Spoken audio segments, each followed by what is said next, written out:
Assalamualaikum warahmatullahi wabarakatuh. Apa kabar kalian? Semoga selalu sehat dan selalu dalam lindungan Allah Subhanahu wa taala.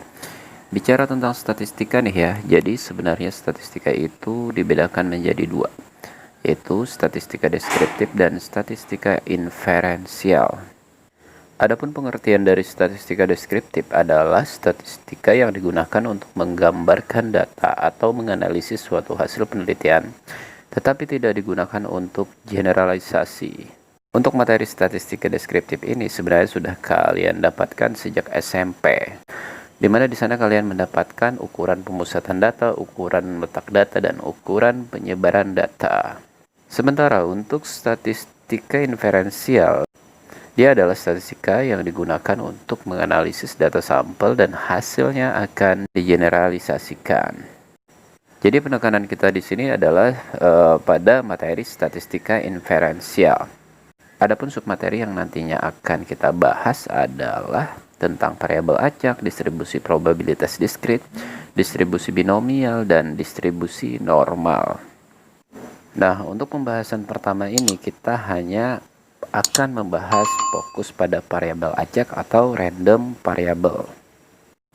Misalkan kita melemparkan dadu bermata 6 sebanyak 10 kali. Sembarang mata dadu misalnya 2 ya. Pada pelemparan tersebut dapat mempunyai kesempatan untuk muncul sebanyak 0 kali, 1 kali, 2 kali, 3 kali, 9 kali, atau juga 10 kali. Jadi suatu besaran yang dapat digunakan untuk menggambarkan hasil percobaan dalam bentuk numerik. Misalnya frekuensi munculnya mata dadu, itu disebut variabel acak teman-teman. Simpelnya, variabel acak atau random variable ini dapat kita definisikan sebagai deskripsi numerik dari hasil percobaan yang terjadi pada percobaan yang bersifat acak. Kemudian variabel acak ini terbagi menjadi dua teman-teman. Yang pertama adalah variabel acak diskrit, dan yang kedua adalah variabel acak kontinu.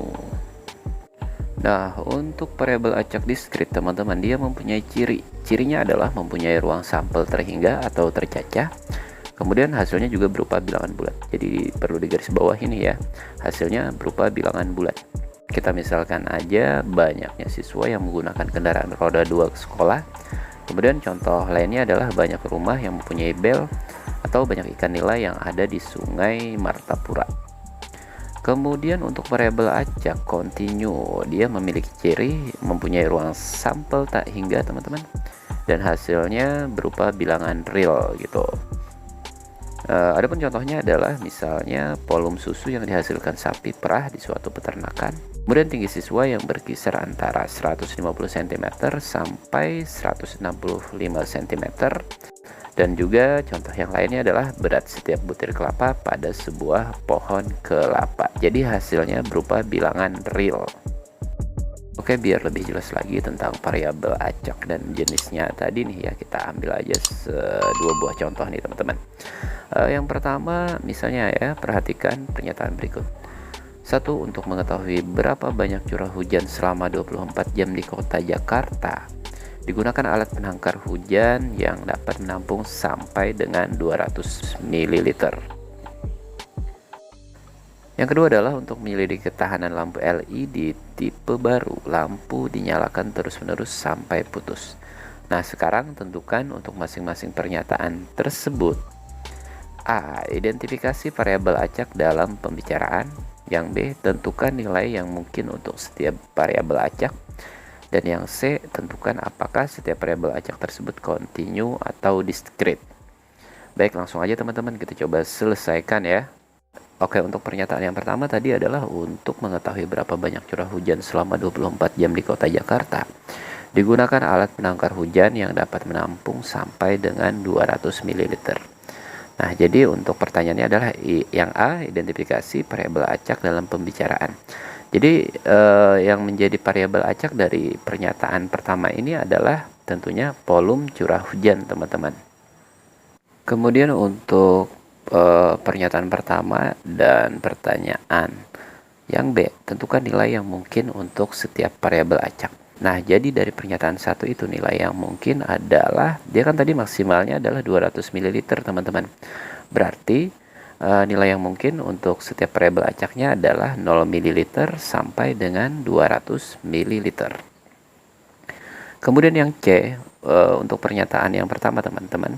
C tadi adalah tentukan apakah setiap variabel acak tersebut kontinu atau diskrit. Oke, dari pernyataan yang pertama itu, dia adalah variabel acak kontinu teman-teman. Nah, kenapa demikian? Karena hasilnya dapat dinyatakan dalam bentuk bilangan real teman-teman. Kemudian lanjut lagi biar lebih jelas, kita coba aja nih jawab ke pernyataan yang kedua teman-teman. Untuk yang A tadi adalah identifikasi variabel acak dalam pembicaraan. Nah, jadi variabel acak dari kasus yang kedua ini kita baca lagi untuk menyelidiki ketahanan lampu LED tipe baru. Lampu dinyalakan terus-menerus sampai putus.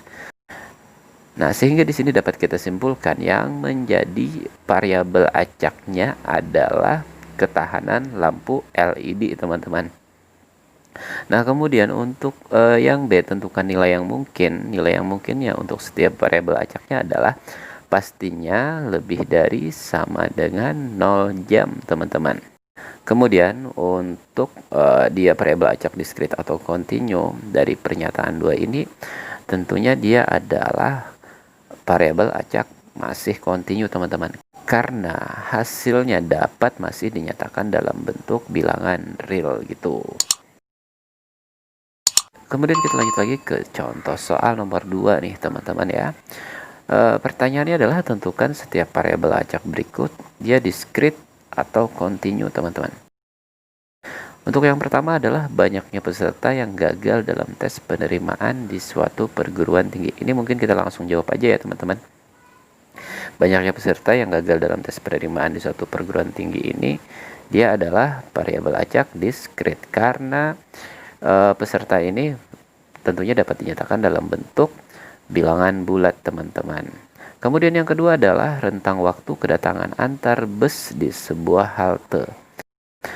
Nah, karena rentang waktu berarti dapat dinyatakan dalam bentuk bilangan real nih teman-teman. Berarti dia adalah variabel acak kontinu gitu. Kemudian beralih kita ke pernyataan yang ketiga, banyak penumpang kereta yang turun di setiap stasiun, mulai dari stasiun Bogor sampai stasiun Sudirman. Oke, banyaknya penumpang teman-teman. Berarti jelas di sini dia adalah diskrit. Kemudian yang keempat, volume air yang terisi ke dalam sebuah kolam selama 5 menit. Pengisian melalui sebuah keran air. Kontinu tentunya ya teman-teman. Karena volume air dapat dinyatakan dalam bentuk bilangan real. Kemudian yang kelima, kecepatan sebuah mobil yang berjalan di jalan tol teman-teman. Dia juga tentunya adalah kontinu. Karena dapat dinyatakan dalam bentuk bilangan real. Dan jangan lupa ruang sampelnya juga dapat dikatakan sebagai tak hingga teman-teman. Kemudian yang keenam adalah yang terakhir ya, banyak pengunjung bioskop setiap hari dalam 1 minggu. Ini udah jelas diskrit nih ya teman-teman, karena nggak mungkin pengunjung bioskop itu ada setengah-setengahnya gitu. Pasti dapat dinyatakan, banyaknya orang ini pasti dinyatakan dalam bentuk bilangan bulat. Kecuali kalau kasus persentase, maka dia adalah variabel acak kontinu gitu. Jadi untuk yang 6 ini adalah variabel acak diskrit. Nah, jadi itu dulu pembahasan kita tentang random variable atau variabel acak ini teman-teman. Mudah-mudahan bisa dipahami, bisa dimengerti. Untuk pembahasan di video selanjutnya kita akan masuk ke dalam konsep distribusi probabilitas diskrit. Jangan lupa bagikan ke teman-teman kalian biar pada tahu dan kita semua bisa jadi pinter. Saya Popit. Wassalamualaikum warahmatullahi wabarakatuh. To the sea for a getaway, car top down and we're driving just to feel young. Moving away to the sea, moving away, can't you see? Sand in your feet, feel the breeze in the summer.